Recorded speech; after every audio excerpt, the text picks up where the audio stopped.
Hello, listeners. This is Lee Price. This is Will Ford from Football 365. And you're listening smartly to At the Bridge Pod, a Chelsea FC podcast, although I would describe it as the Chelsea FC podcast. Magical from Eden Hazard. Kai Havertz in the Champions League final. Ivanovic! In the middle, it's just behind him. But it's tapped in by Hakim Ziyech. Matic with the ball driver. Matic takes the net off. Hat-trick hero.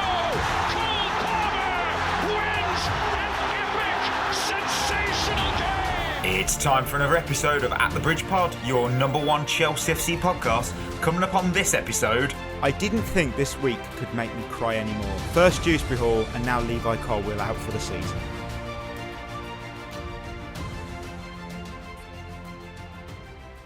Oh, welcome back everyone to another episode of At the Bridge Pod, and I am your host Mike, and I'm joined in a virtual room filled with, for the first time I get to say this ever, with Lions and Lioness, because I have got Ollie, I've got Chris, and I have got on the Friday show on a Thursday a very special guest who we've always wanted on. We finally scheduled in.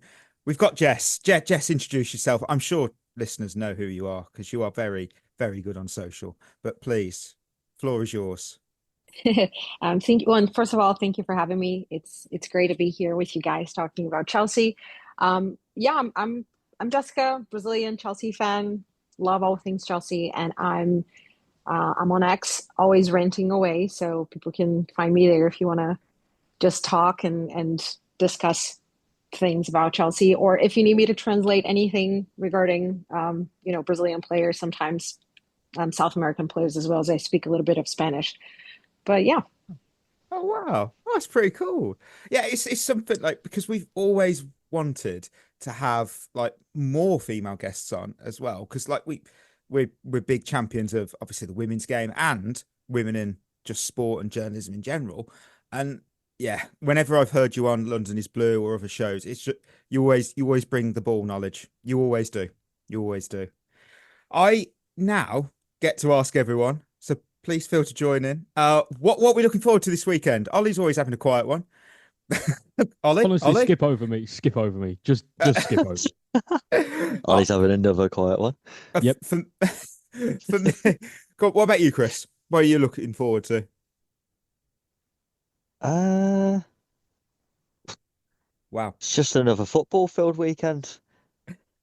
Honestly, you might as well not bother asking us anymore, because we know Ollie's having a quiet one. I'll be doing some sort of football coaching. Berth's never here. No, that's so he's never here.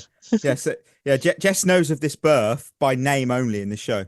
Loch Ness monster of the show. What are you What are you looking forward to, Jess? Football or something else? Personally, like in my personal life? Yeah, if you want to share. If you wish. No, because literally not much. I mean, I probably just spend time with my friends and family, not much to it, and just looking forward to more friendlies with Chelsea back again. So that's something I'm looking forward to. Nice. But unfortunately, I have I'm in a very, I would say, like boring or chilled period with not a lot of emotion, just day-to-day stuff. That's us all the time. For me, I live like that. For me, I'm using my new catchphrase. There is a concrete possibility that I am going to be driving 1 hour and 38 minutes north of where I live to visit Thor's Cave. Really? How close is it on the Here We Go meter, Mikey? It's about no. It's about 80% there. I Wow. I panicked yesterday because I was talking to my girlfriend and I looked it up, see how long the time was, and it said 2 hours 15. And I was like, I don't like that. What? But that was because of the M6. Listeners know about the M6. That's just M6. All our American listeners are just like, what? Yeah. What the hell is the M6? Obviously, I know what the M6 is, but what is Thor's Cave? It's somewhere. It's like a landmark up north, and it's got a beautiful view. And I mean, come on, with my beautiful Danish heritage, it would be wrong for me not to visit it. Come on. Hang on, there's a I've beautiful never heard of view in a cave. Yeah, it's pretty cool. All right. Cool. I'll tell you Well, one I'll thing. look that up I'm later. sorry. Go on, I don't Jess. know if it matters, but I mean, it's not 1 hour drive, but I'll probably take my car and drive for like 5 minutes until I'm at the beach. So that's something Oh. that I usually do. Does that Well, work? look at him, why don't you? Oh, look at Yeah, me. I live that's in a Brazil. problem. I always do my games of the weekend, and Jess might be able to jump in on one of these because it is a South American team. You know where listeners know. Obviously, properly kicks off, doesn't it? The football. You got Friday night championships back. Blues versus Ipswich, 8 p.m. The Chucker Apcom derby, as some people are going to call that. I'm really hyped for that. Saturday, Sheffield United, Bristol City at 5:30 in the evening. I'm again. That's another listener shout out. Bristol City, come on. Sunday's the easiest pick of the weekend. Community Shield, Palace, Liverpool. Palace earned their way there. Liverpool, will they win it? Will anyone care? And obviously, to close out the weekend in the most At the Bridge Pod fashion, 9 p.m. We're heading to, and I'm very nervous now because I've got to pronounce this properly and right on cue, the Federal A Promotion Zona A, where Kimberley take on Argentino Monte Mays. And I'm terrified because I'm pretty sure I'm going to be told that that's not how you say any of that. But do you know about Kimberley FC, Jess? I'll be completely honest. I do not. Oh, I don't. I mean, I do we. know. Yeah, I know they exist. I know where they are. I know where they play. But I haven't watched much of them. Yeah, that's more than we know. That is true. Yeah. Combined. Okay. Yeah, I found a random. It was one of the games the weekend. I saw Sol de Mayo versus Kimber. It was like, those names are brilliant. And then since then, I've just sort of stuck with it and said, "Oh, you'll never find a stream for this game." And then I found a stream on YouTube and watched it. I was like, I'm invested now. I can. I mean, if you let me, I'll make you a proper Ceará fan as well, which is my local club. Oh wow! We just made it back to the first division here, Brasileirão. So I'm having fun going to the stadium against Palmeiras, Flamengo, São Paulo, all the big clubs in Brazil. So it's been great, and hopefully we can stay up. I think we have a really good chance to stay up again this season. So if you let me read, I'll show you a lot of videos of the fan base, and I'm not joking. It's unreal, the atmosphere with it's the whole thing that you see sometimes with the big banners and the noise, and it's great. It's amazing. And also we have the best mascot of all time. I'm not joking. Oh, what's your mascot? You got to tell us now. Yeah, it's a grandpa. And that's hell yeah. Yeah, that is the best one. It is. Yeah, it is. It's a grandpa, and that's how we are known. So we are known as Vozão, which basically means big grandpa. So that's how we are known here. So oh wow, I love that. That's pretty cool. I think we might be the biggest Kimberley podcast in the world. Probably. we definitely are. Top three, surely. There is no way anyone's seen this unless they've been on my feed and I've shared it. You say about mascots. Today I found something because of my Seattle teams. I saw Seattle Kraken, which is the hockey team. They were doing a promo with their mascot and they were doing some fishing. And a bear chased the mascot. And it's one of the weirdest things and also quite terrifying to watch. I was like, that poor mascot is just doing a bit. And then suddenly there's a bear, a grizzly bear, literally is chasing him across the river. It's terrifying. There's that's the thing is there's a real indignity to dying in a mascot suit. It's just unless it's a grandpa suit. Come on. Yeah, and then in that case, what's the bear doing attacking that poor old man? Oh my word. Oh well. We will go straight to Shevva Shoutouts. And I haven't loaded it up because I'm never professional on this show. I do know one of the Shevva Shoutouts. Come on. Wait, aren't we doing shoutouts differently? Yeah, today? we were, but you're the only one who's got to leave early now. That's true. All right. Sorry, Ollie. Sorry. Love you. We love you, but still. Right. So here we go. I've got huge... Oh, flipping it. This is terrible. I've got huge chode 12. I know what you've done with that. Well done. You've got me to say, love the pod. Yeah, well, yeah. Love the pod. And Chris is my goat. Well, you've got it. I just feel embarrassed again. Chris, when are you going to PayPal that guy a tenner? I've already done it, mate. Standing order. He's got to put that on every episode. Wow. Once a month. Jeez. Re-Guy, this is the one I knew. I have a newbie question. Been listening ravenously for a few months now. Best Chelsea podcast, Loki. But every time Mike says Shevva Shoutouts, I have no clue what that means. What is a Shevva's? It was basically Shevchenko. That we like Kresma's questions. We had Del Horno hot takes. Basically, very crap players were at Chelsea. Well, they were crap at us, basically. Would get a segment nicknamed after them, and it was like usually the letter of their first name if their surname matched, obviously what it is. Yeah, wasn't it? Didn't I suggest something stupid like jerk off shoutouts or something? I can't remember what you said, but it wasn't great. It weren't Shevva. No, yeah, it wasn't great. I've got But it's Andrei Shevchenko. If you don't know, now you know. Yeah. Heat Rave had that De La Vega goal deserves a Galazzo. You missed a cue, Mikey. I did put it in post. So I did. I caught up there. Jai Sharp, sup fellas from Sydney, Australia. Been listening for about 5 years now. Wow. Wow. Oh my word. You've been a fan of the show longer than I've been on it. Yeah. I honestly think we could surprise a lot of people this season. I genuinely think we have a good chance of fighting for the league, Champions League this season. I'm excited to see what this team can do. Maybe. Optimistic. It's optimistic. Jamali, I'm a Chelsea and Leicester fan and looking forward to both club seasons. Was at the game on Sunday and Leicester's wingers looked good. I wouldn't mind if we signed Fatoyu in the future. And yes, I know people say you can't support two teams, but I live in Leicester and watch them at the KP sometimes. That's fair. I have a close connection to Wolves, so I understand that vibe. I do. James, I agree with the Palmer shout. He's our best. If he's at his best, we're winning the league. Clem, if we should worry about should we be worried about Esteval's reaction to the media if things get tough? Then we best keep him away from Chris. That's a bit harsh. Do you know who would be really well placed to answer this question? Oh, yes. Go on. It's Jess. Yes. What do you think about Esteval's reaction to the media if things get rough at the start of his Chelsea tenure?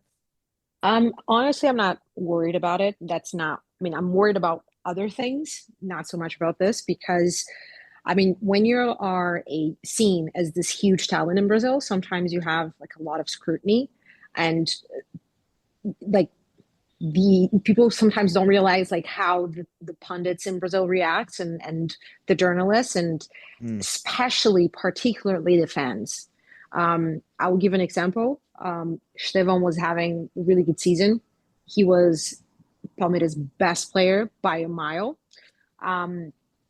By the end of his tenure, like the last few months, he was struggling a little bit, mainly because of how Palmeiras were playing, and also the things that we know. Like he wasn't even bad, by the way. He was good. He was just not how you normally see him or expect from him. And so the fans started to turn on him and wanted him out. So there was a lot of nonsense, both in the media and by the fans, and he went to the Club World Cup and performed at a very good standard. Again, not his standard. That was not the best version of him, but he still was able to perform. So I'm not really worried about that. And he is used to dealing with criticism, I think. And most importantly, he has a great support system around him. He's very, very close to his family. He's very religious. So he has that support as well. So he's very family oriented, and he doesn't drink, doesn't party, a lot, that's the crazy stuff that sometimes you see, with footballers. He doesn't really have that. And I associate like his relationship with his mom and with his family a lot to Gabriel Jesus, because, he was also someone that when he went to Europe, people weren't really concerned about how he would deal with the pressure or how he would deal with the change of going to a big club and the ego and the party and all of that. So in that sense, in the personal sense, I think they are similar in terms of the support that they have around them. So I'm not worried about that. Obviously he's a young kid, so it will get to you. It will get to anyone, I think. But it's not something that it's like, I'm more concerned about fans' impatience and fans turning on him and all of that if he doesn't immediately hit the ground running, which I think would be unfair, actually, if to ask him that. No, to be fair, that's so appreciate that insight, because that's stuff we wouldn't know. Like, as much as we do invest in the news and the media and everything, we don't. There's little bits of stuff, especially we're not getting the context of we stuff don't know around exactly the same way that a Brazilian league fan would. That's the thing. I've got two quick ones. I've got Ethan, who said, "Hi lads, hope you're lads," and I'm gonna add Lioness. Hope you're all doing well. Just wanted to swing a quick question by. If you could make the most overhyped starting 11 plus manager, who would it be and why? Thanks, boys, and up the Chelsea. We will do that as an episode, we promise. So we will park that. We will do that. And Cured88, thanks for the shout out once again. Just curious to think what you guys think of the Club World Cup winners logo on the shirt for next season. For me, it's utterly hideous. What's wrong with a star above the badge or something similar? Looks like the stickers you get in a primary school for doing well. Do you know what I think it looks like? Do you know when you have to get like the tax thing on your car?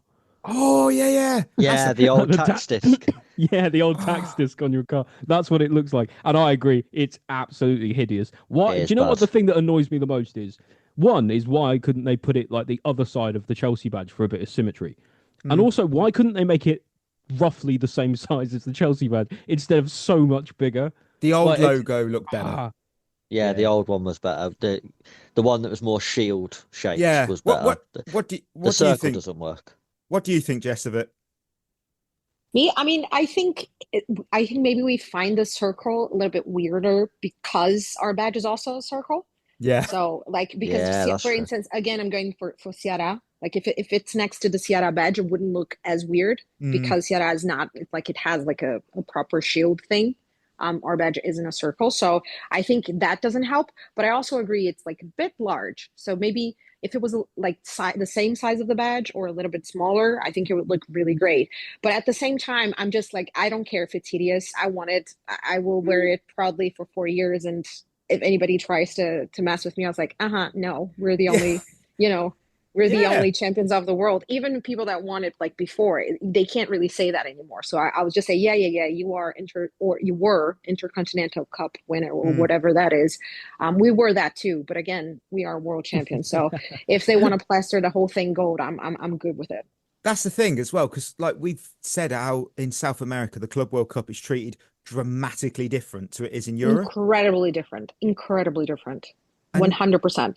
That's the thing. And I don't think people in Europe truly understand that because look, we've seen, you'll have seen it yourself when David Luiz was there and, we had Felipe Luis and they really cared when we lost that final. Felipe Luis wasn't there, was he, for that one? No, it was Luis, yeah. No, yeah. I think for me, I mean, I always knew that the players cared. I've always, obviously, because, and also the journalists and seeing, because obviously Ceará never won Libertadores, which is like the continental, for us, like the Champions League. So I was never like watching the Club World Cup as a fan before Chelsea. So before Chelsea were there, because my Brazilian club weren't there. So I was just watching it as a Brazilian fan of football. So I knew people cared because it was their clubs and I had, I saw the media and everything. But with Chelsea now and following the reactions here in Brazil and being a fan of Chelsea, I could really experience even more than against Palmeiras, I think way back when the final was against Palmeiras. I got a little bit of that, but I think the difference between then and now and why the change was so drastic for me was because back then we had Thomas Tuchel and, coming from the Champions League and we were seen as this heavy hitters. Whereas now coming to this World Cup, the narrative in Brazil was very much in tune with what we see sometimes in Europe in the sense of, this is not really a good Chelsea team and they're nothing to really worry about and we can win against them. Any South American team can beat them. And it was a lot of underrating Chelsea. And we would see sometimes even exaggerated things like this is the worst Chelsea side ever, stuff like that in the Brazilian media. And so the fans of football clubs really believe that. But from watching and seeing how we grew throughout the competition, because we didn't really started really well in terms of performances, but we grew into it. Maresca changed the formation a little bit and you could see the players really wanted it. I think against, and we got the chance also to play a lot of Brazilian fans, which Brazilian clubs, which helped because obviously Brazilian people would be looking into those matches, right? So to see how it completely shifted throughout such a period of time, the way that Brazilians look at Chelsea as a club, as a destination, before they were saying, why is Stefan going there? It's very unbalanced, and he won't have a proper platform, and all of that made it. There was this idea, and throughout the World Cup, it changed completely. It was like, oh, okay, they have an idea of what they're doing, and it's a really good destination for Stefan because it's a young team, so he will have a lot of space, but at the same time, it's not rocky. They're not in the middle of a storm. They know what they're doing, so it's the great destination. And just the respect, I think, came back a little bit as a Brazilian Chelsea fan, and also for other Brazilians, and I would even say for South Americans, in the way that they perceive Chelsea. So if for me, anytime that I see people especially from other clubs, like diminishing the Club World Cup and saying, oh, it doesn't matter, like Liverpool fans or Arsenal fans or whatever, saying it's not a big deal, it's just a friendly. I just laugh because I kind of leave the experience that it is not a friendly, and it was not seen as a friendly. It isn't seen as a friendly.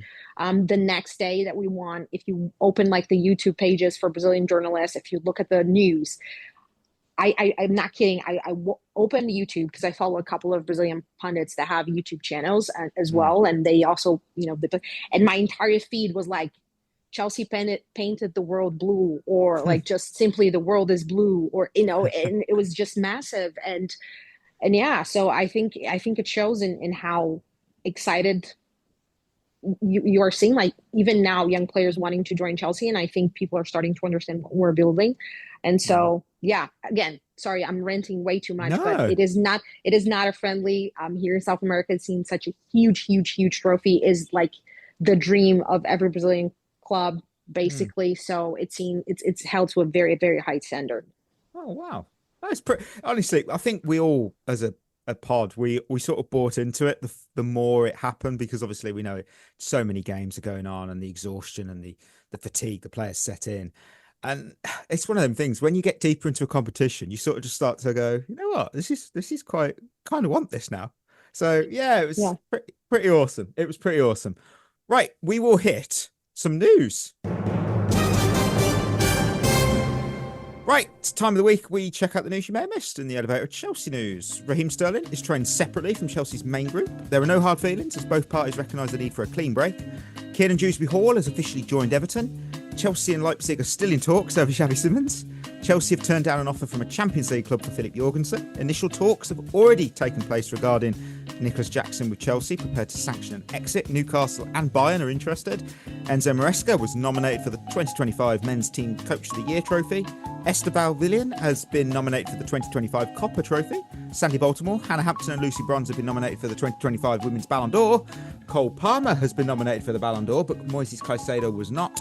And finally, Scott McTominay has been nominated for the 2025 Ballon d'Or. And if he gets if he gets a single vote, he will have obtained more Ballon d'Or votes than Paul Scholes did in his entire career, despite being nominated 5 times. Well, to be fair, McTominay is twice the player. He'll get one.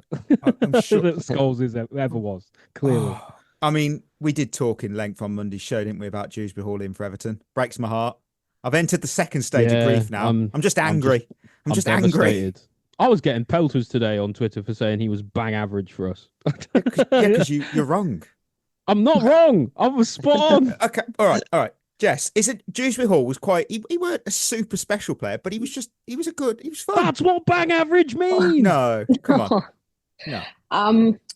It's a weird one. It's a weird one because I can't really be that objective, because I respect him too much. I respect like what he did in terms of, he's just such a huge professional and hard worker. You don't see him with nonsense, with drama or anything like that. Just kept his head down and did his best. So I appreciate and I see value in that a lot more, I think, than the regular person would. I realize that. But I think he was okay. I mean, he conquered the world. He, also played really well for us in the Conference League and helped us win trophies. So, I mean, I think it's a success story. I mean, we can argue whether or not we needed to buy him and the whole Gallagher thing and all of that. That's a different issue. But I think it was fine. I mean, we got the feedback, so it's fine. Yeah. Loads of little quick things. Moises Caicedo not being nominated though. I can't have It's that. always the way though for defensive midfielders. It's Declan very Rice. no, Declan Rice. no, 2 right. free kicks. Come on. It would Yeah. be. It would be if Rodri hadn't won the Yeah. Ballon d'Or. He literally won it. That's exactly why though, because they've just like they're going to feel like they're overvaluing the position if they do it too much. Oh, come Yeah, on. it's just- I don't know, but I think I don't know what it all means actually, but I think from the Club World Cup not being a friendly thing that we're saying, I 100% believe that the final in the Club World Cup and how Cole Palmer performed in that final really kind of pushed the view that wow, this is a really great play, because he was phenomenal in that game. So I definitely think that was taken into consideration. And one thing that we didn't say, because I think you mentioned Hannah, Sandy, and Lucy, but also JRK. Was also, of course. Yeah, she was also nominated, which is great because we have like four. Got Or, a good chance of winning it. yeah. On the women's side for sure. I think I think what we all have to recognise is that the Ballon d'Or is very much a popularity contest that means nothing unless a Chelsea player wins it, and then it's the definitive answer about who's the best. I honestly, with no bias, loads of bias, I'd give it Hannah Hampton because I would too. I would The- 100%. she was key in the Euros. Like literally, without Hannah Hampton, England don't win the Euros. And on top of that, everything she's achieved with Chelsea this year, and on top of that, the fact where she's come from with the eye condition to get to where she is and be such a top player at the pinnacle of the game. I think it's perfect. I think it's absolutely a perfect story to wrap up with Ballon d'Or. I reckon. And also they're she gonna was give it the to only- Chloe Kelly. Yeah, maybe, or Russo. I think might be Russo as well. But I think the fact that Hannah, I mean, not only was she nominated for the best goalkeeper award, but also like the best player, and she was the only goalkeeper in the third list for best player. It also just in itself shows how an incredible season she had and how phenomenal she was for us. True. Levi Colwill. Oh, my word. He was sent for a scan last night, we're told. We're now waiting news. The injury occurred towards the end of their first pre-season session on Monday. Wasn't the result of a challenge either, we're told. Chelsea could look at bringing, obviously, in a centre-back this month if, obviously, fears are confirmed. Can't lie. I'm starting to sweat a bit because we've got no absolute clue on what the injury is. And speculation is a bit of a fool's game.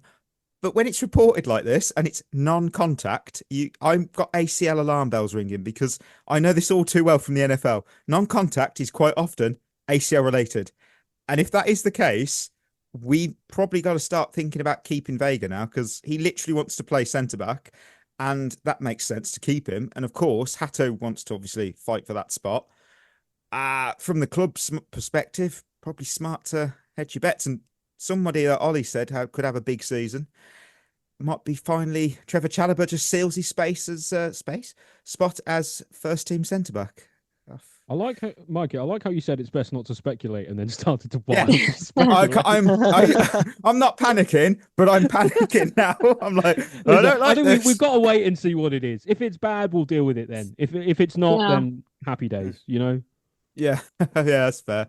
Well, I've got two more bits, probably one we're going to move over, but you never know. Ben Jacobs, he reported we've opened talks. We're over Alejandro Garnacho. Oh God. Look, we have someone who knows South American football. Garnacho, what do you think of him, Jess? I have to be honest, right? So I'm Brazilian. So I'm just joking because I was going to say like we have it's tough for me to analyze Argentinian players. But at the same time, I will say when they are good, they are great. Because I was one that wanted Enzo Fernandez to sign for Chelsea. And I used to say all the time on my show, so I was like, I know he is great because he is from Argentina and I want him at Chelsea. That means, he's great. With Garnacho is interesting because, I'm joking aside, being completely objective. I see that he is a good player. I don't think he is a phenomenal player. I don't think anyone does. Maybe in terms of potential, I think he's okay. He's okay. So for me, there are two things. One, the price. It would have to be like a steal for me to see value in it. What Otherwise, what is that price for you, Jess? Is it less than 30 million, for example? no, it's like 30, maybe 40 at a like 40, but over that, I wouldn't love it. More than 40, I wouldn't love it, which I also think it's possible. I think we will get him because I think we'll get him. I think we'll get him for less than 50. But 50 for me is like way too steep. And again, it's not because I don't think he's a good player, but trying to be objective, not even looking at the position itself, I don't necessarily see the need. I know there are people that disagree, and that's fine. But I think we have it pretty much covered. I apologize for my dog. She's going crazy right now. So I really don't see, I think, because I think we are still going after Simmons, and I know he's not a left winger, but he can cover that. I think Joao Pedro can cover that as well. You have Gittins, who's more of a touchline winger, while the others are more like occupying the half space. So I think we got it pretty much covered. So I don't see the need for a left winger, which means when I don't see the need, I would only look for a left winger if they were absolutely world class. So you're talking like Rodrigo, maybe Due, those really crazy good players. If it's those, then fine. I don't care who is in the team. They're world-class players who will absolutely elevate the starting 11. So I understand that completely. With Garnacho, for me, is weird because I wouldn't put him in that bracket of being a world-class player.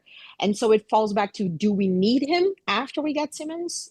Or assuming that we will get Simmons, who is someone that can also play on the left, or not. And I don't think we need him.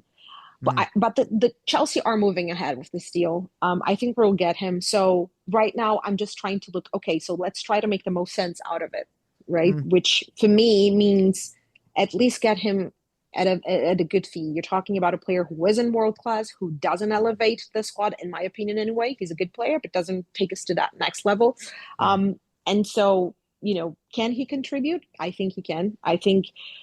I understand people sometimes don't like him. It's not one of my favorite things. Like, people say that he can be selfish at times, but that's also one aspect of his game that can be polished in terms of when he shoots, because he shoots sometimes even when he doesn't have to.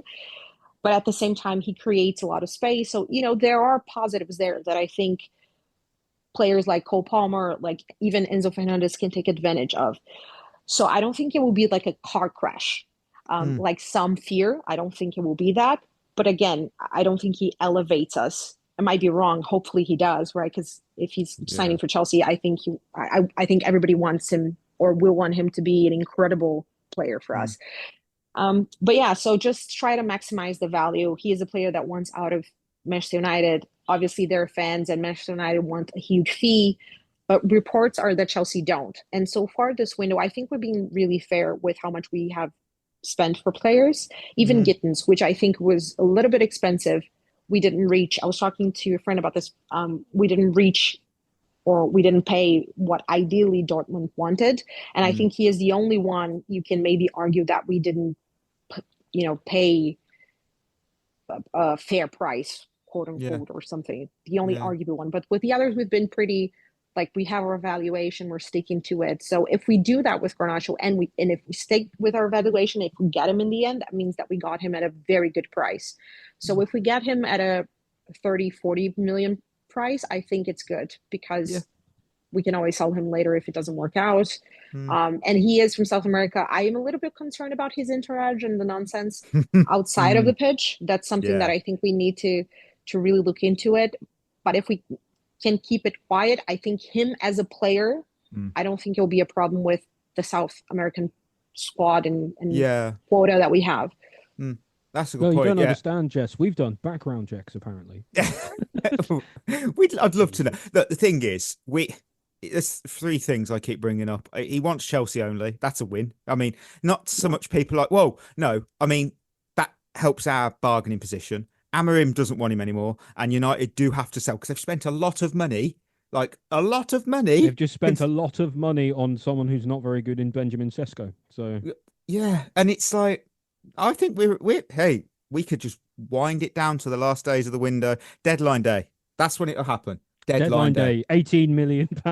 Take it or leave it. Great. Option to buy. Yeah. Oh, my word. Concrete possibility. One final bit of news, and literally the Jackson thing. We've got a new bit of news. So when I wrote this originally, Nicolas Jackson to Newcastle or Bayern Munich seems possible. Potentially 80 million. If that deal goes through, what also blew my mind is that if this happens, the transfer market is broken, in my opinion, because that fee would make him the 15th most expensive forward ever and the 8th most expensive striker of all time. And considering that's ridiculous. And that yet considering the fees for Ekatike and Sesko are going for, it's kind of justifiable. So, and then literally 3 minutes ago, Fabrizio Romano, real friend of the show, yeah. My understanding is that between Chelsea and Nicolas Jackson, the decision is mutual to part ways. Now, I can tell you he will leave Chelsea and they feel it's time to part ways. Price tag 80 million. Well, the Bayern links, which had popped up out of nowhere, now the director for Bayern, Max Erbel, has said definitely not, never spoke to him. Now, read into that what you wish. That's Newcastle trying to drum up the interest or something. Like there's an agent or Newcastle or something going on there. I'm just so torn on whether to keep or sell him. You know, his goal involvements, Chris said it on repeat, per game, it's incredibly good for a striker of his age and experience. It's incredible. Incredible.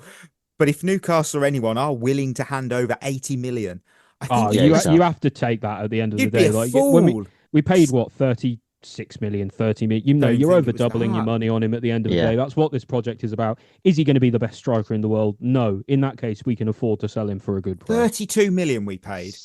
80 million. I just can't get it. It's like I said, Sesko at 74 million euros or something. Honestly, I'm like Ekatike, you say, Michael, wasn't he like 80 something? I'm like, what is going on? This is mad. Jess, what do you think of the whole Jackson and all what's going on? I'm in a weird position, I think, because I like Jackson more than most. I think I don't think he's a fantastic player, but I also think that we put him in the wrong spot when we first bought him. I don't think we should ever, because when we got him, right? So I'm sorry if I'm going too long, but when we got him, he was very young. He came from his first season as a starter, as a striker. He was a left winger before. He is someone who doesn't really have an academy background. So he started later on. He had just shifted to that position. He then had his first season without competition, and then again. And when I think we're just asked too much of him. Because if you look at the numbers, solely the numbers and how much he contribute, he has a lot of goals and assists, right? So, I mean, for his age, for the lack of experience. So I think he does a really good job. And obviously he has a problem with his finishing. I think his finishing improved, actually. I don't think it went backwards. But it's not fantastic. We all know it's not fantastic. I think everything else, bar the striking, is absolutely top-notch. Just the striking. Obviously, you want your striker to strike the ball and to know how to strike the ball in the best way possible. So, but I think when we put him in the position without proper competition, without someone to take off the heat, right? It became really weird because when he is in a slump, you don't have anyone to take off that pressure or to at least rotate with and to then have him back again, which I think now we do have that with Pedro and Delap. I mean, those are the two that are possibly staying. So if one is not doing great or not performing to the standards, you can just rotate them and help each other out. But imagine you have Nico with the numbers that he is putting in, and then you have a senior striker or at least someone else that can also contribute with like 10 goals, 9 goals or whatever.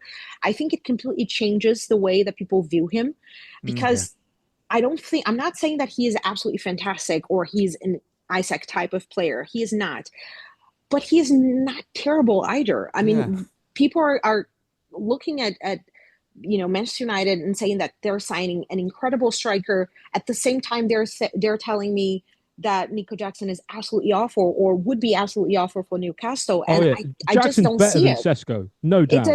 It's just I don't think it's very objective, right? So I don't think people are looking at. I mean, I honestly think that if Nico Jackson did not play in the Premier League, if he played elsewhere, people would look at him with different eyes. Like if he was just someone that everybody was targeting outside of the Premier League. And the fact that he is in the Premier League and still putting those numbers, I think there's a lot of value to him. Having said that, I don't think he's indispensable. I think João Pedro seems to be really good. I think Delap was a good acquisition. So I'm okay with him leaving. However, because I see value in him, it needs to be for the right fee. So yeah, so we're seeing like Chelsea quoting 80 from their side, but Newcastle already put it out today, numbers close to 60. So, you have to see what will happen in the end. But if it's somewhere around like 70, I'm okay with it. But lower than that, I would be like, I see more value in keeping him than selling him. If you're looking at 50, 60, I see more value in keeping him than selling him. Yeah. What do you think, Chris? I think 80 million, I think you have to sell. But I think the main issue I have with selling him to Newcastle is you're strengthening a direct rival again. They're not a rival this season. Like this season coming, look how many players they've lost. Yeah, but I mean, we don't know, do we? And there's no way to know definitively, but like they're not getting anybody. Season, you think they are going to be a team who want to challenge for the top four? No, but I will say, I'm sorry to interrupt you because I said I wouldn't do it. I just have to just the fact that they have a massive competition as well, and they don't have a deep squad. I think, in my opinion, they don't have a deep squad to be playing in all fronts. I think that's something that will take them a little bit backwards this season, but I might be wrong. But it's just in terms of like injuries and lack of rest and all of those things. They struggled with that last time they was in the Champions League. Yeah. To be fair, I think the only problem I would have is if we sold Jackson to Newcastle, I wouldn't be shocked if he scored more goals in the Premier League for Newcastle than Joao Pedro and Delap do in the Premier League for us. Yeah, I can see that 100%. It's clear that he's off, and considering that, it still blows my mind how Brian Mbeumo went for 75 million euros, Ekitike 95 million. I'm like, the market is mad. We could get at the rate we're going.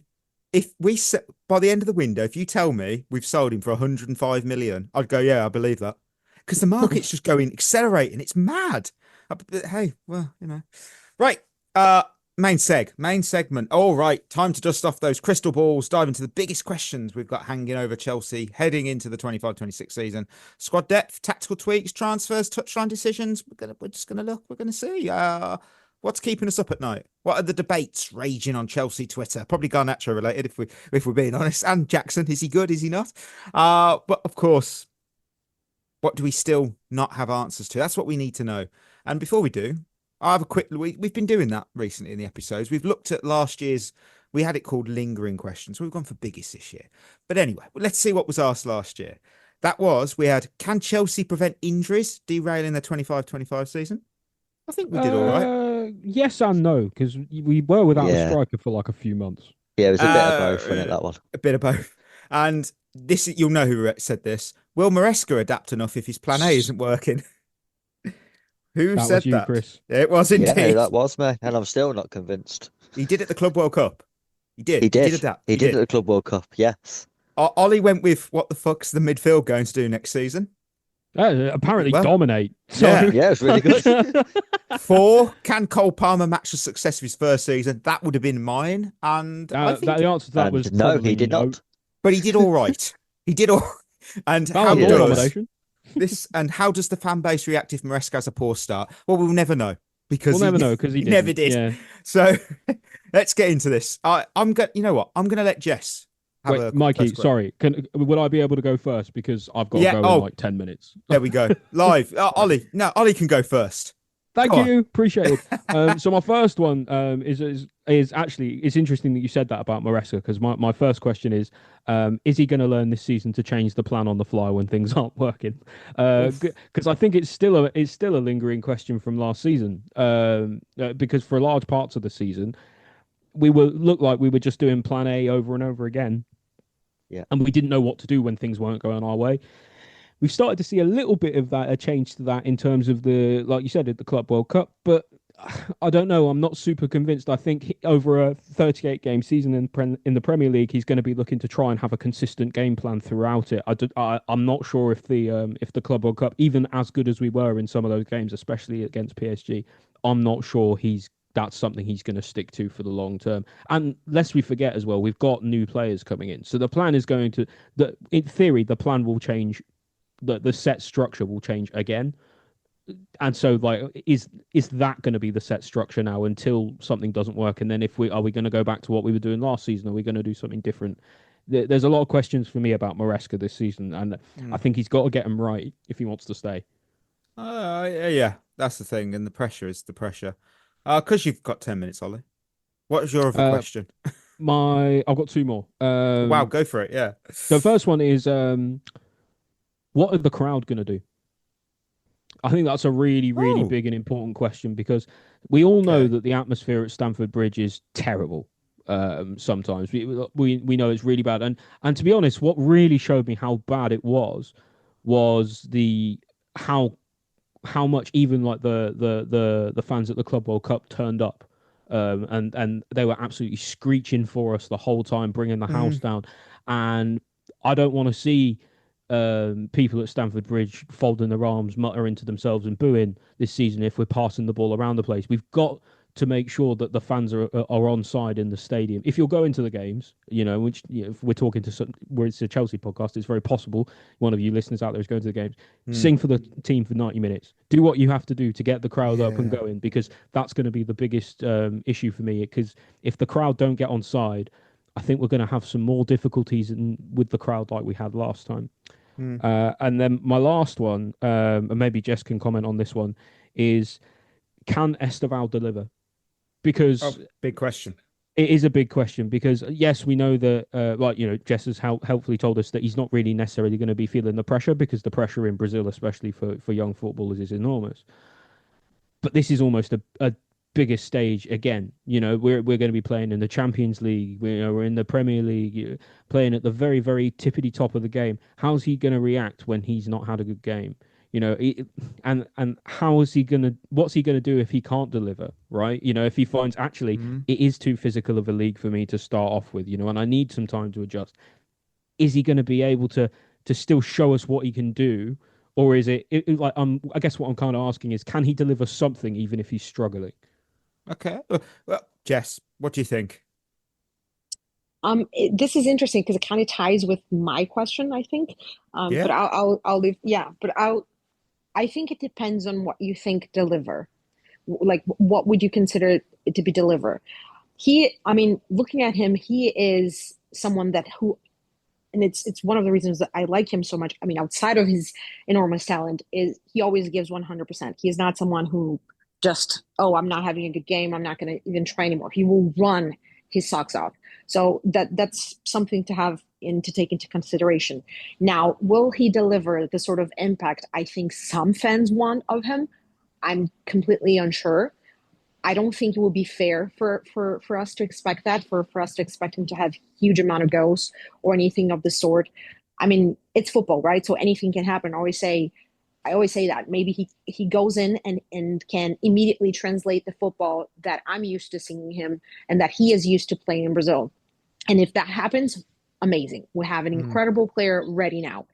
But the reality is we need to be objective. And that's, I think, a shot in the dark, in the sense of it's not likely that will happen. The likely scenario is that he's going to need time to adapt, to understand the game. And it's the first time, all of those things, right? It's the first time that he's leaving Brazil to play for a club in Europe and all of that. So there's the whole adaptation process. And I always point to players like Vini Jr. who needed more time to settle. Obviously, you have players that hit the ground running, but you also have players that need, especially younger players, that need those years of develevment. Vini Jr. needs to learn English as well. That's going to be an important role. I know there are a lot of players in the team who speak Portuguese. You got like Andre Santos, obviously, Joao Pedro, and also the Spanish, because you can understand each other, even though it's not. Yeah. Exactly. There is a translation there, but also it's going to help him massively to learn English. So I'm looking for Andre Santos to help him with that, because he was learning English even when he was at Strasbourg. Andre is I'm a hugest fan of him. So I even if we start talking about him, I'm not going to stop so very soon. So we're going to have a 4-hour podcast. But when it comes to Esteban, I think again, it depends on what you consider deliver. Do I think he can contribute now? Yes, I do. I believe he can contribute now. Do I think we can expect him to be this Lamine Yamal ready-made player now? No, I don't think we do. And I also don't expect him to start a lot of games in the Premier League. I do not expect him. I actually don't expect him to start at all. I actually have both Neto and Cole Palmer playing more on the right ahead of him. All I'm hoping for, and I want for the season, is a little bit of rotation where he gets a few minutes, where he gets, he features as a sub, and then you can see, right? Then you can see what happens, and we can go from there.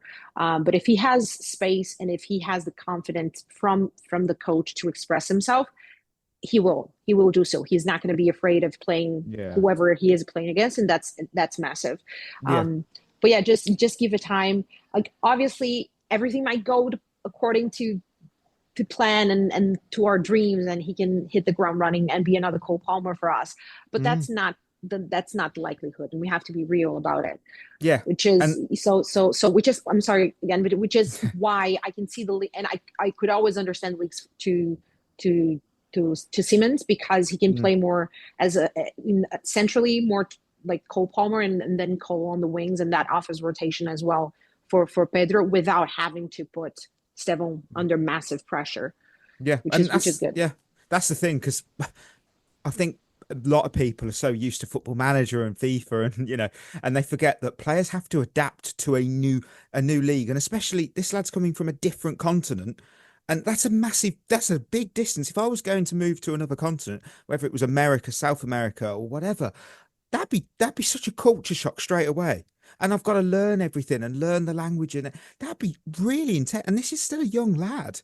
We have to also take that into account. He's he's going to be excited and can't wait. But of course, it's also, wow, everything's, quite, well, look at it all. I mean, I'd be terrified at that age. And I'm sure he's got a much more confident mindset. So yeah, we'll be looking forward to seeing how he does. Ollie has now left. He has departed. He's got places to be, but hey, it's all good. I will go with my first question, and it's something that Jess knows too very, very well, and it's, how will the Club World Cup affect Chelsea's season? Because this is where because I'm torn.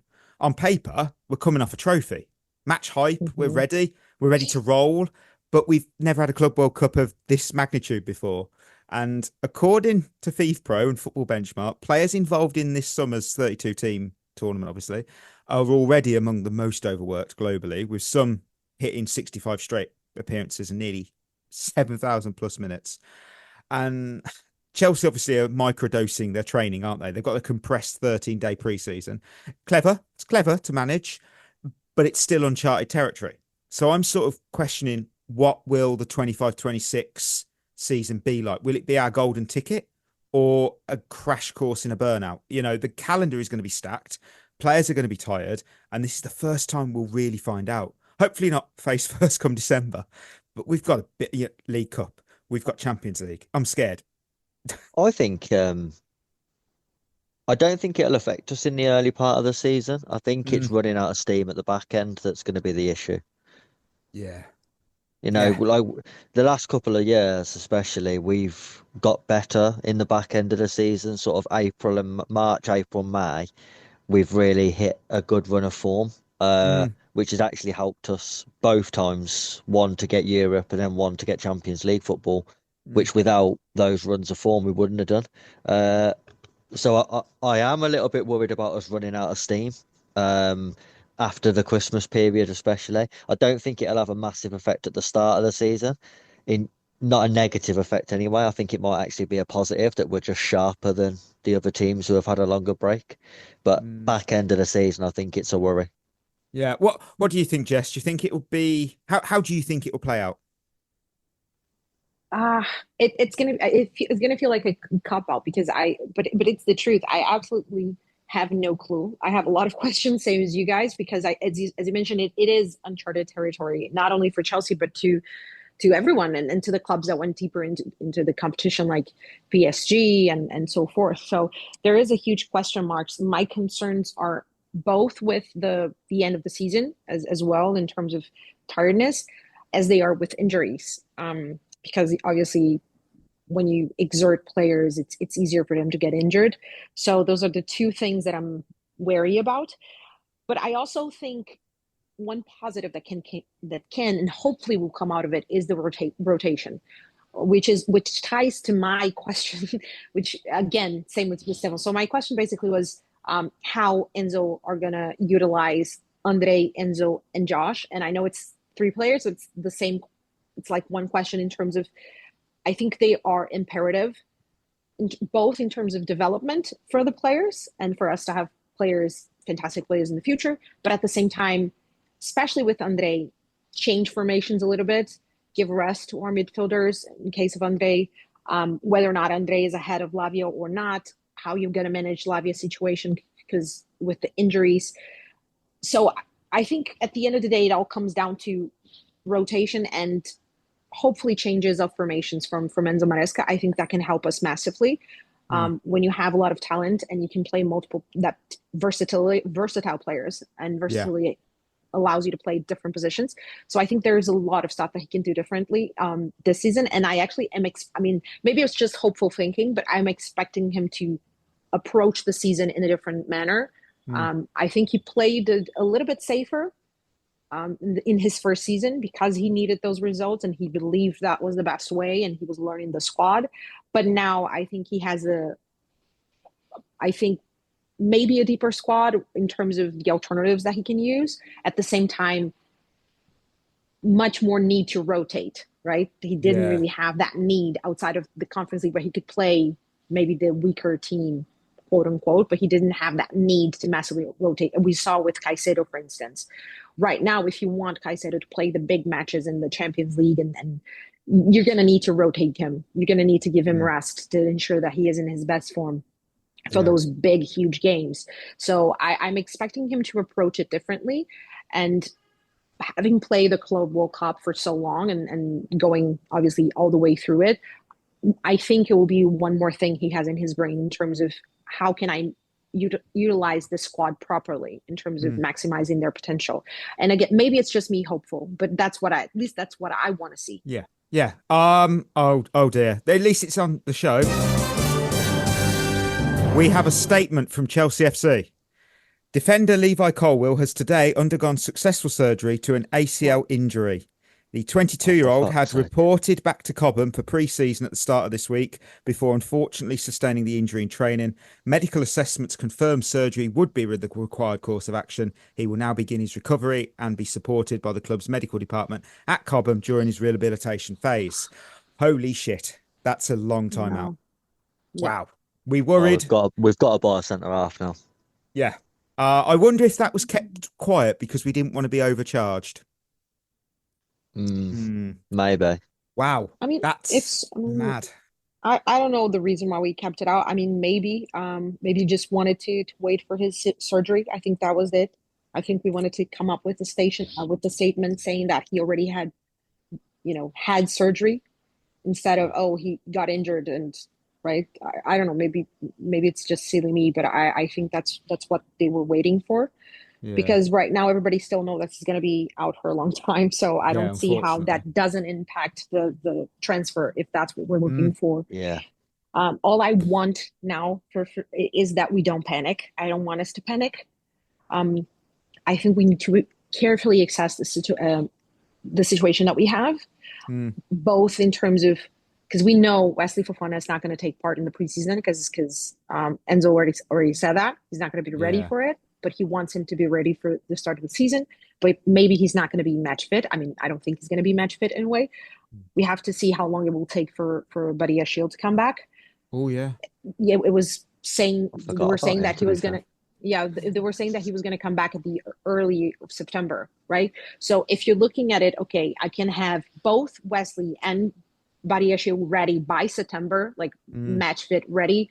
Then you only have 1.5 months to deal with. And for 1.5 months, I'm okay with using Hato or Hato. I'm sorry for butchering because I don't know how to pronounce his name properly. I'm still learning. And we have Josh as well, who can do a job there. And I think we can survive. But I don't want to see him as the left center back long term. I don't think it's his best position. I don't think he is fantastic. He's only at center back. He's normally plays there like in the back three, even though I know we can. So, there are, but I think for now we have enough not to panic, meaning don't just go out and buy anyone, right? You can survive. You're right. If you have the right player, if Chelsea see, value in terms of this is an unbelievable player that will 100% be a starter for us, then by all means go buy it. I can see the logic in this, especially now with Levi. I 100% can see it. But at the same time, just don't go buy someone else who's not going to be better than Trevor or Tosin or even Josh. Because I think if Josh gets given game time, he would become what we saw at Bournemouth and that sort of fee, command that sort of fee. Yeah, so I see what you mean. Yeah, so just think about what you're going to do, Chelsea. Yeah, and exactly. And if you move for someone that's great and that you are completely sure about, not just anyone. Because I keep thinking, I even tweeted that, I keep thinking about possible centre backs that we could target. And a lot of them, I'm like, no, I'd rather just keep Josh and use Josh. But yeah, if they think like a heavy hitter is available, then by all means, just go do that. Chris, what's your question? I've got one quick question, but and you'll know it too well. But I want to hear your questions. What were they, Chris? I've only got two really. Go ahead. Funnily enough, one of my questions is, are we going to see a more settled team this year? Because I understand the rotation in terms of, we're playing Carabao Cup games. You rotate your team. Early rounds of the FA Cup, you rotate your team. Even some of the Champions League games, I think you can rotate. Like I said, in the new format, it's almost harder to get eliminated now than go through. So I think there's even going to be games in the Champions League where you could rotate and you could rest Caicedo if we're playing a lower ranked team, for example. But I think in the Premier League, if you want to be successful, if you look at most of the successful teams, and certainly when you look at title winners, they have settled teams.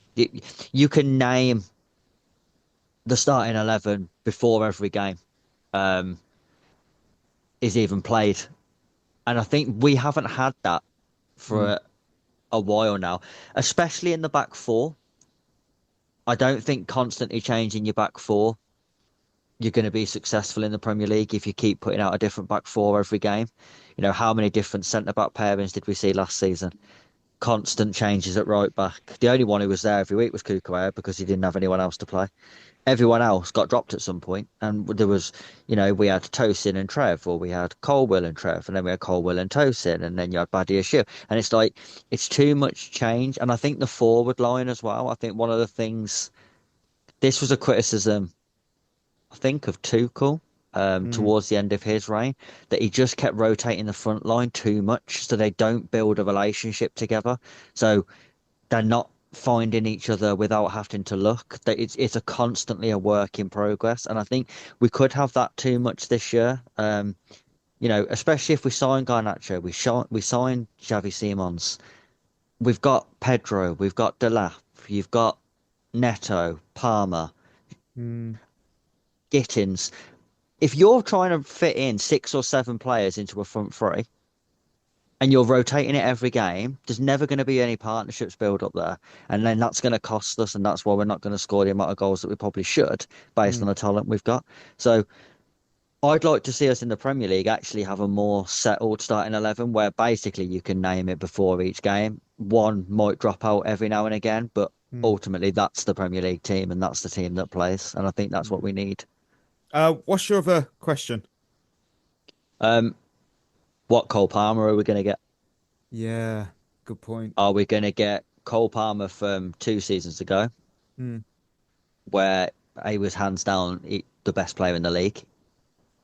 Or are we going to get the Cole Palmer of last season, where he was inconsistent, where he was either unbelievable Ballon d'Or contender, or he was doing his best Casper impression and disappearing? Yeah. And I think, one of the main things hit our drop off in form coincided with his. He is the player who, if we're going to be successful, he has to be on top form. Without him on top form, the team won't achieve what it potentially could. We need him to be on top form and consistent. He can't have like he's had in 2025 so far, where he's been brilliant for one game but then disappeared for four. It's about finding that consistency with him, and especially when you consider the Conference League final, the Club World Cup final, he can still do it. It's just he's not doing it on a consistent basis, and he needs to find that again. And I think if he does, we're a shoo-in for top four, and I would put us up there for challenging for those top couple of spaces. But without Cole Palmer, it's going to be a fight to get in the top four again. Yeah. I will run off my final question because it is, what version of Sam Kerr will return after her ACL layoff? Brilliant question.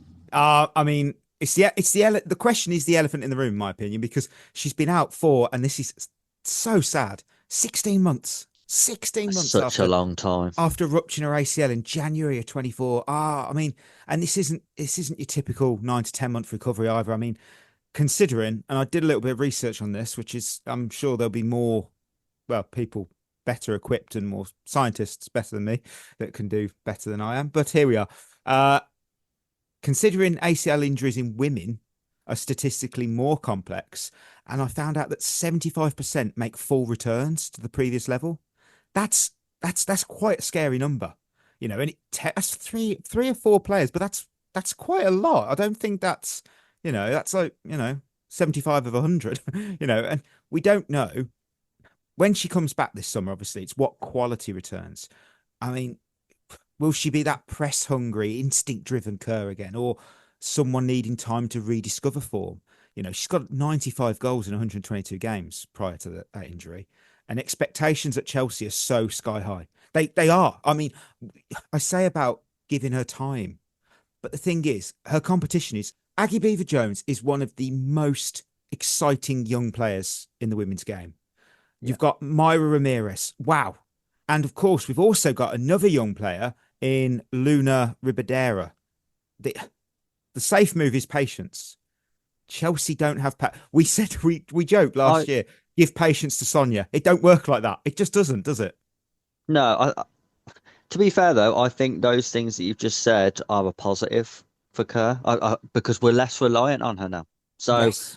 I do think that does allow her time to be eased back in. She doesn't have to come back in and start straight away. The concern for me is the length of time she's been out, and at her age, I think, she's not 24, 25. She's the other side of 30. So it's hard. Your body naturally takes longer to recover at that age anyway than it would have done, at 22, 23. So I just think the benefit is, even if she comes back even 50% of what she was before, it's still a massive boost in terms of squad depth. Yeah, true. Jess, before you give your final question, any quick thoughts on Kerr and her return? I don't understand a lot when it comes to like the recovery process. So I usually am just very optimistic and cautious at the same time, which sometimes I think people sometimes often talk about men's football, but I usually see with women's football managers being, like we saw with Lauren James now, quite the opposite of cautious. I see it happening over and over again. So I just agree with you in terms of we have to be patient with her. I think we gain more if we have her as close to where she was before her injury. We just have to now trust in Maya, who's done a fantastic Copa America, by the way. She was great, especially like in the final, absolutely fantastic. We just have to trust Maya. And also we have Kat Mack. We just have to hope that she's also on her game, can stay fit as well, which is, she struggled a bit, obviously, with injuries as well. So, but I just tend to be optimistic. And it's just the exact same with Wesley Fofana was the same. Didn't really work out. He got injured again. And now I'm a bit more like dubious. But I think it's worth it with Sam to just give her the platform to slowly build herself up and gain confidence again. But it's one of those things only time will tell. Yeah, 100%. Right, those are our biggest questions, and probably Colwill's going to be a big question because now we do know. Zaka Quintella has just tweeted that he'll be out for the majority of the season, so worst fears have become reality. I do. Okay, one question. I have one question now. It's a question because we were talking that I didn't have a question right before this because we already covered Garnacho and he would involve my question, but I do have one now, which is we were talking about before how, I was saying I don't want us to panic. I just want us to go towards the absolutely massive center backs that really elevate us instead of just buying out of pure panic because we need numbers, right? But if we're going for like this huge center back, we know that they're very expensive, right? So we would have to pay a lot of money. So my question is, will that somehow shift our priorities now in the market? Will we still push through with good question. what we're saying? Wow. So that's just something that I'm just out of my head, or like, does it mean that we will now go for a big center back, like in terms of very expensive one, and just see if we get more sales and then attack again the it's just interesting. We'll see soon enough. I think with Chelsea and transfers we'll know. Basically, Colwill doing his ACL might have saved us from having to see Garnacho in a Chelsea shirt. That'd be a benefit. Every cloud.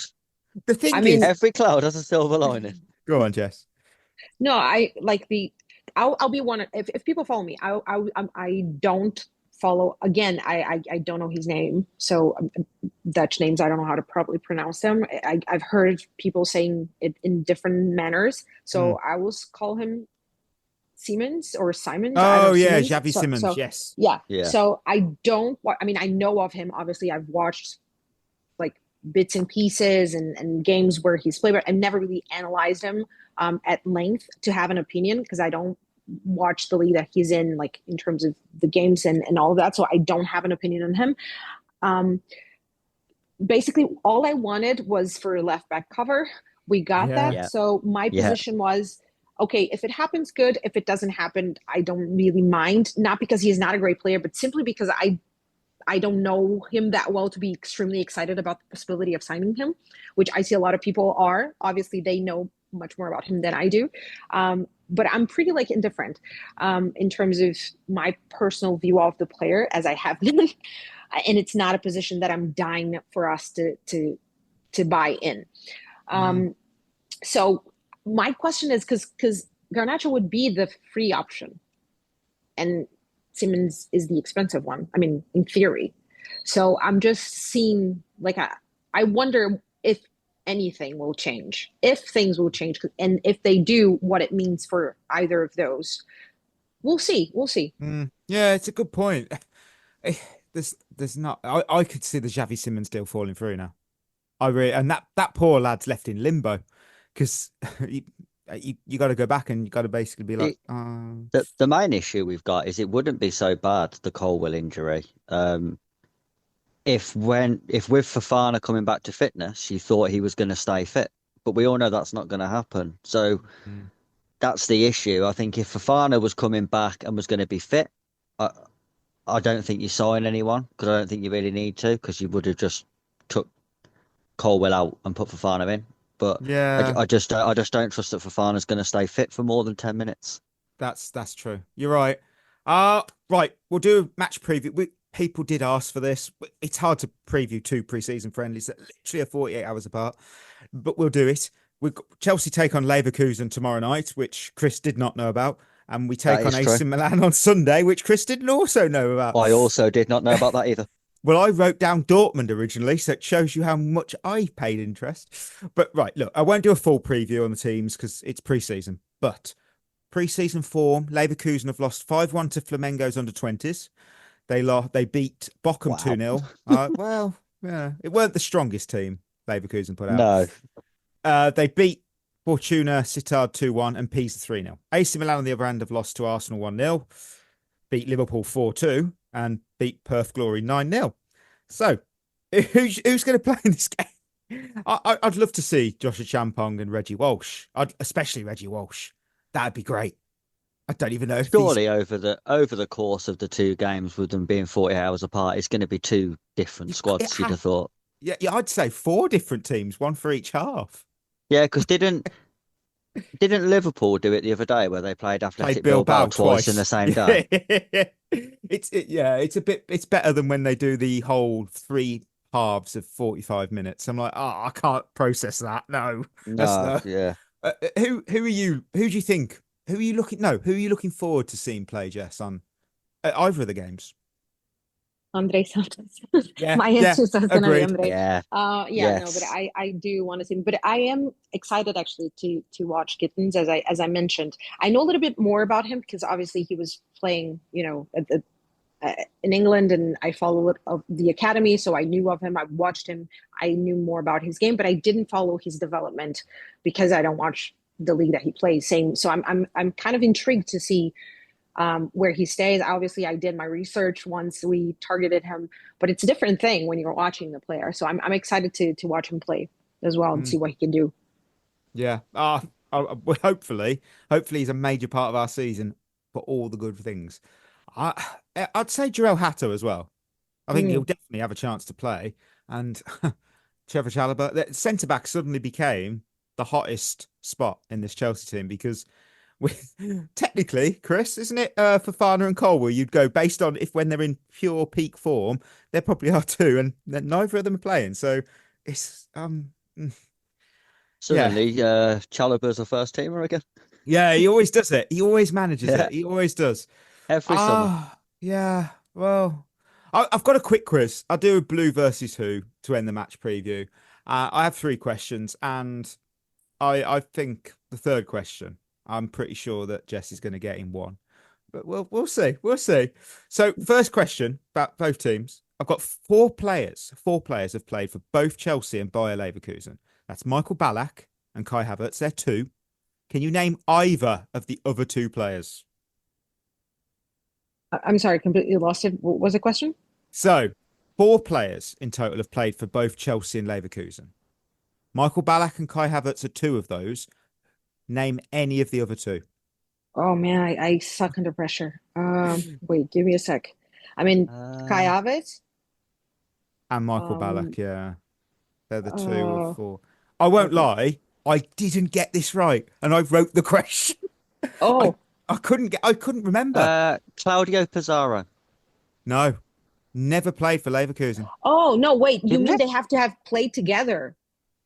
They've got to have played for both Chelsea and Leverkusen. Yeah. At the same. No, wait. I'm so sorry. I'm messing at any this. point. Yeah. Oh, at any point. Oh, okay, Yeah. okay. It's.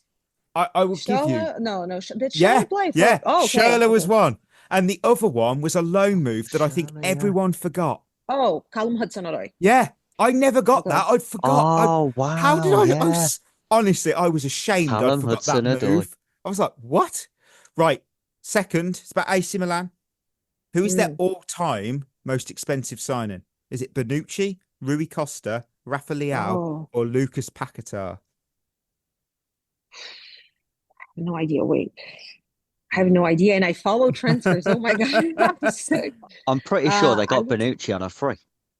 They did. They didn't. It is maybe? Rafa Leao, 49.5 million. No, Bonucci cost 42 million, Chris. Did he? Yeah, they bought him from Juventus, and then it went awful. Oh, and then went did he somewhere go? else. He went back to Juventus, didn't he? He did. And the final one, I feel Jess will get this. I do. No pressure. Oh no, no. Which South American World Cup winner has played for both Bayer Leverkusen and AC Milan? Wait, World Cup winner? Oh yes, South America. That's a clue in itself. They were part of the 2002 Brazil team that won it. Wait. I have to remember the entire team. Wait. Oh no, because I have to remember the entire team. I'm sorry. Not a striker or a midfielder. Not a striker. Yeah, I was thinking about striker. Who do we have? Oh man. He's very famous in the Premier League for joining a potential rival, well, an actual rival of Chelsea's, and he was not very good.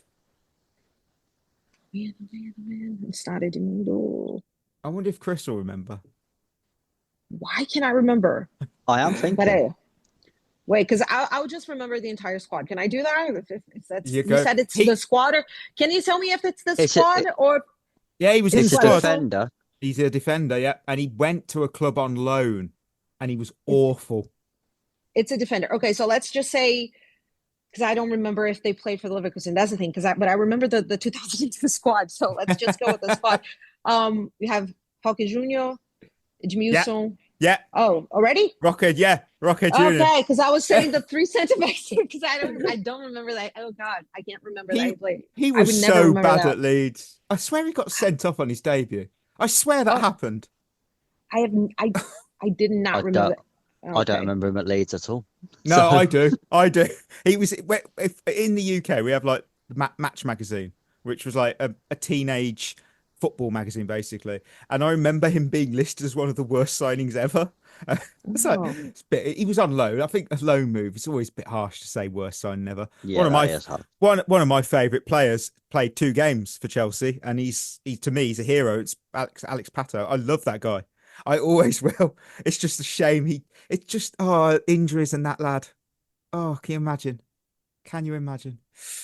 Oh, well, listeners, we're at the end of another episode, and I just want to say, first of all, I want to thank Jess, because you have been incredible, and we've really appreciated you being on. We really have. Thank you so much for the invitation, for having me, and for letting me rant away. I'm embarrassed because I spoke too much, but thank you for having me. It's been great, and you guys are lovely. Oh, thank you. Well, of course, we are proudly partnered with Head in the Game, the mental health charity using football support wellbeing and community. You can find out more at headinthegame.co.uk. Treat yourself well, listeners. We'll be back on Monday. Winners and losers from 2 pre-season games. I don't know how we're going to do that. Somehow we're going to find 3 of 3. We always do. But yeah, till then, that'll be us signing off. You've been listening to At the Bridge Pod, a Chelsea FC podcast. Follow us on Twitter and Instagram by searching for At the Bridge Pod. And if you're listening on Apple or Spotify, leaving us a review is always appreciated.